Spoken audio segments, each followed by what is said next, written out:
Hello mga ate at kuya, pag-usapan din ang mga magagandang lugar sa Pinas. Narito ang 10 magagandang lugar sa Pilipinas na maaaring bisitahin. 1. Palawan, kilala sa kanyang magagandang beaches at Puerto Princesa Subterranean River National Park. 2. Boracay, isang sikat na isla sa Aklan na kilala sa puting buhangin at magandang sunset. 3. Bohol, may Chocolate Hills at mga lumang simbahan tulad ng Baclayon Church at Lubok Church.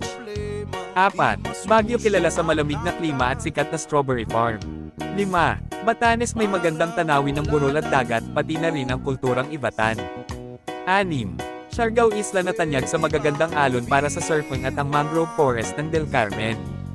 7. Cebu, may kasaysayan sa Magellan's Cross at Daos Temple, pati na rin ang kahangahangang beaches.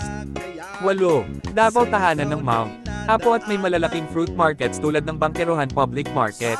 9. Sagada, kilala sa kanyang caves at scenic na view mula sa